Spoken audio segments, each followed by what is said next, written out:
Hola, ¿cómo les va? Soy Víctor Chocobar. Esta es una nueva entrega de nuestra idea Aprender Derechos Reales. La materia, esta hermosa materia, explicada de tal manera que se entienda razonadamente. Ese es nuestro propósito. Vamos a incluir hoy un par de temas muy interesantes que tienen que ver con la acción reivindicatoria y que tal vez en la clasecita sobre ese tema ha quedado sin exponer, que es el objeto de la acción reivindicatoria, o mejor dicho, cuáles son los objetos reivindicables y las situaciones en particular respecto a la legitimación activa de la acción reivindicatoria. Vamos con el primero. Artículo 2252 del Código Civil y Comercial de la Nación.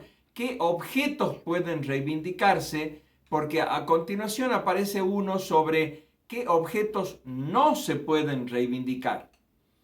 Se reivindican las cosas materiales. Atención con esto, porque si el Código Civil y Comercial de la Nación abona la idea de que los bienes que no sean cosas también pueden ser objeto de los derechos reales, entraríamos en una contradicción importante. Si los derechos reales se protegen, se defienden, se declaran con las acciones reales, entonces estos bienes que no son cosas están, y de hecho lo están, excluidos de las acciones reales. ¿Cómo se reclama entonces? Se reclamará por vía de acciones personales, como el cumplimiento de las obligaciones en el famoso tiempo compartido, en los cementerios privados, el derecho a la sepultura. Ahí no hay objeto material sobre el cual se pueda ejercer una acción real. ¿Qué será entonces que no son derechos reales el tiempo compartido, el cementerio privado? Idea que compartimos. Debe ser que no son. Incluso cuando habla de la reivindicación de universalidades, el Código Civil y Comercial de la Nación habla de que se reivindican únicamente las universalidades de hecho. Las universalidades, sabemos, son un conjunto de cosas de la misma especie reunidas bajo una denominación común. Libro, libro, libro, libro, libro, igual biblioteca. Pero cuando las universalidades incluyen bienes que no son cosas, estamos frente a una universalidad de derecho, no ya de hecho. Y las universalidades de derecho no son reivindicables.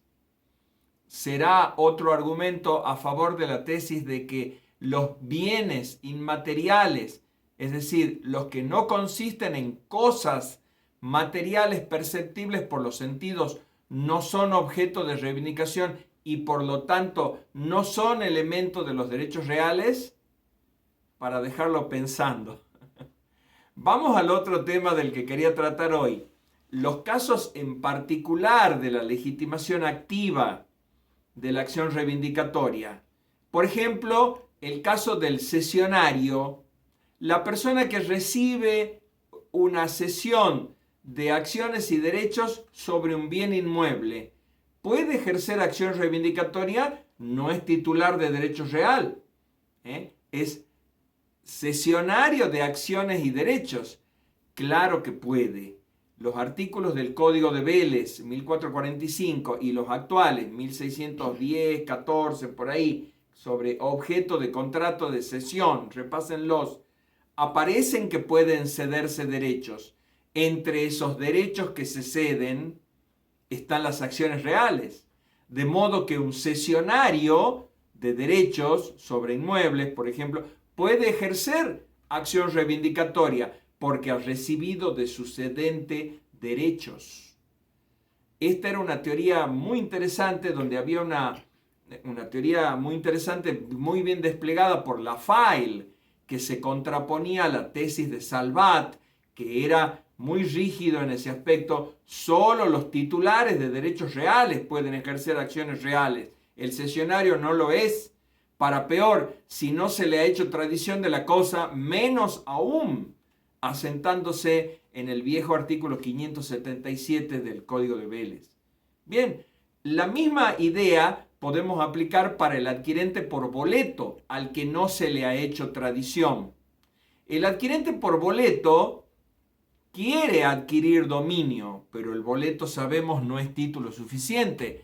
Siquiera tampoco es justo título, de modo que no tiene allí uno de los dos elementos que necesitamos en la teoría del título y el modo para adquirir el derecho real. Si no ha recibido tradición de la cosa, si no ha recibido la cosa de su transmitente, no es competente ahí la acción reivindicatoria. Va por las acciones personales para pedir la posesión, porque tiene derecho a la posesión. Pero puede con el boleto ejercer acción reivindicatoria contra terceros detentadores, porque son los terceros detentadores que también han desposeído a su transmitente. Entonces ahí puede ir también contra el tercero detentador, siendo él adquirente por boleto al que no se ha hecho tradición. Lo mismo el caso del heredero de la cosa.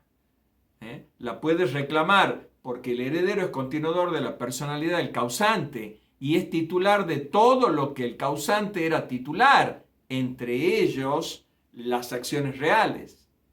Y lo mismo el caso del legatario, que hasta puede ejercer acción reivindicatoria contra los herederos, o contra el administrador de la herencia, o contra el albacea. Son casos particulares de legitimación activa de la acción reivindicatoria. Espero que les haya servido de algo, creo que sí, una manera de enseñar nuestra rica materia, tratando de que quien asiste a la clase entienda, razone y le sirva. Será hasta la próxima. Gracias.